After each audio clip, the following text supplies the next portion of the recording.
Di Terengganu dilaporkan 8 sungai di 5 daerah kekal melepasi paras bahaya berikutan hujan berterusan. Untuk perkembangan terkini, kita bersama wartawan Muhammad Ishak Abdullah di lokasi. Syak, teruskan dengan perkongsian anda.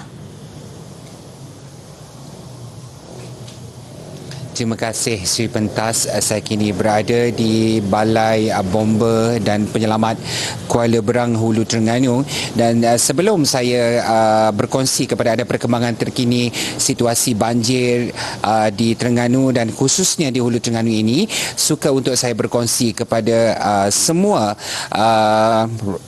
orang ramai ataupun mangsa banjir di Terengganu dengan laporan yang terbaru yang dikeluarkan oleh Jabatan Meteorologi Malaysia bahawa berdasarkan ramalan terkini untuk tempoh seminggu ke hadapan, dijangka tiada episod hujan lebat berterusan di negeri Terengganu. Hujan sekejap-sekejap, kadang-kala lebat masih boleh berlaku, terutama di daerah Dungun dan Kemaman, dan ini sedikit sebanyak dapat menghilangkan kegusaran di kalangan masa-masa banjir yang terjejas. Dan ketika ini pun saya berada di sini, hujan pun telah berhenti sejak petang tadi, dan sepanjang saya berada di Hulu hari ini, banyak juga tempat lokasi banjir yang kami redah, dan terutamanya di Bukit Tobat sebentar tadi bersama dengan masa-masa banjir yang berada di PPS. Ada juga isu-isu yang dibangkitkan, mereka tiada pelitup muka, tiada cecair pembasmi kuman, dan juga tiada kit ujian kendiri untuk mereka gunakan sebagai langkah berjaga-jaga daripada penularan wabak COVID-19 yang semakin meningkat kini. Dan di Hulu Terengganu, seperti sedia maklum, masih lagi ramai mangsa banjir ditempatkan di PPS, dan saya dilaporkan terkini trend pun menurun. Ada beberapa PPS mangsa banjir telah pun pulang apabila rumah mereka yang digenangi air sejak semalam telah pun surut.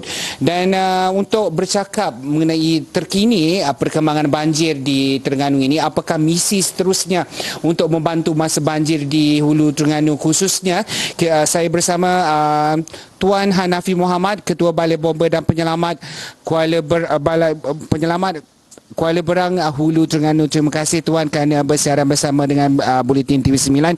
Jadi Tuan, hari ini memang hari yang sangat panjang, hari yang sangat penat bagi pasukan Tuan untuk membantu masa banjir, dan kita telah pun ke malam. Dan untuk malam ini, apa seterusnya yang akan dilakukan untuk membantu masa banjir? Okey, kita bergantung kepada keadaan cuaca semasa dan juga info daripada Jabatan Perairan dan Seliran lah.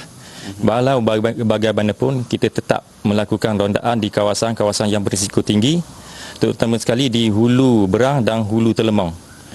Jadi tumpuan kita kepada mangsa-mangsa yang berada di PPS yang mengalami masalah kesihatan, yang tu kita perlu keluarkan dia daripada PPS dan hantar kepada pusat kesihatan. Jadi untuk malam ini, apa yang telah diaturkan oleh PKOB di daerah, mengatur gerakkan semua agensi-agensi yang terlibat, PDRM, APM, ATM dan juga Jabatan Bomba dan Penyelamat Hulu Terengganu ini, untuk memantau keadaan semasa berikutan daripada keadaan semasa ini.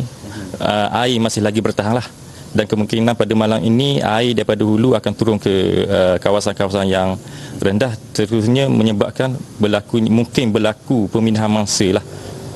Okay. Jadi Tuan, saya mendoakan kepada semua pegawai dan anggota bomba di Hulu Terengganu dan seluruh negeri ini dapat dipermudahkan urusan membantu masa banjir. Terima kasih Tuan kerana bersiaran bersama kami. Jadi seluruh rakyat Malaysia, ayolah kita sama-sama berdoa agar bencana banjir yang melanda di negeri-negeri yang terjejas ini dapat secepatnya beransur pulih.